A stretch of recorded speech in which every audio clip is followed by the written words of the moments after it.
പേര് ഋതുപർണ എച്ച്. ഞാൻ എജിനോ education centre സ്കൂളിൽ 3rd സ്റ്റാൻഡേർഡിൽ പഠിക്കുന്നു. ഞാനിവിടെ പറയാൻ പോകുന്ന കഥയുടെ പേര് 4 സുഹൃത്തുക്കളും വേട്ടക്കാരനും. പണ്ടൊരു കാട്ടിൽ ഒരു കാക്ക, ഒരാമ, ഒരു മാൻ, ഒരു എലി എന്നിവർ വളരെ സുഹൃത്തുക്കളായി ജീവിച്ചിരുന്നു. മാൻ ഭക്ഷണം തേടി കാട്ടിൽ പോയി. തിരിച്ചെത്തേണ്ട സമയമായിട്ടും മാൻ തിരിച്ചെത്തിയില്ല. അതിനാൽ കൂട്ടുകാരെല്ലാവരും വിഷമിച്ചു. കാക്ക ആകാശത്തിലൂടെ മാനെ അന്വേഷിക്കാൻ പോയി. മാനാണെങ്കിൽ വേട്ടക്കാരന്റെ വലയിൽ കുടുങ്ങിയിരിക്കുന്നത് കാക്ക കണ്ടു. കാക്ക തിരിച്ചു വന്നു ആ വിവരം കൂട്ടുകാരോട് പറഞ്ഞു. അവർ മൂവരും പെട്ടെന്ന് മാനിന്റെ അടുത്ത് ചെന്നു.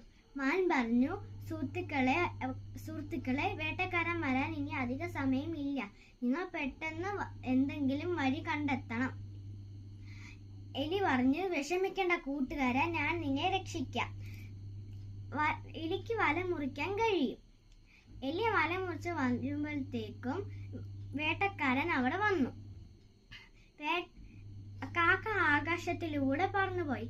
മാനും എലിയും ഓടി രക്ഷപ്പെട്ടു. ആമയ്ക്ക് പതുക്കെ വരാനേ കഴിയൂ. വേട്ടക്കാരൻ ആമയെ പിടിച്ചു.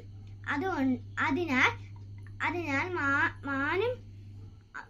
മാനും എലിയും വിഷമിച്ചു. അവര് പറഞ്ഞു, നമ്മുടെ സുഹൃത്തുക്കളെ നമുക്ക് രക്ഷിക്കണം. അവരൊരു പദ്ധതി ഇട്ടു. എലി പറഞ്ഞതുപോലെ മാൻ അനുസരിച്ചു. വേട്ടക്കാരൻ പോകുന്ന വഴിയിൽ മാൻ മരിച്ചു കിടക്കുന്ന കൂട്ടി കിടന്നു. വേട്ടക്കാരൻ മാനിന്റെ അടുത്തേക്ക് ചെന്നു. ആമയെ അവിടെ വെച്ചു. എലി അപ്പോഴത്തേക്കും ആമയുടെ അടുത്ത് പോയി ആമയെ രക്ഷിച്ചു. വേട്ടക്കാരൻ മാനിന്റെ അടുത്ത് വന്നപ്പോഴേക്കും മാൻ ഓടി രക്ഷപ്പെട്ടു.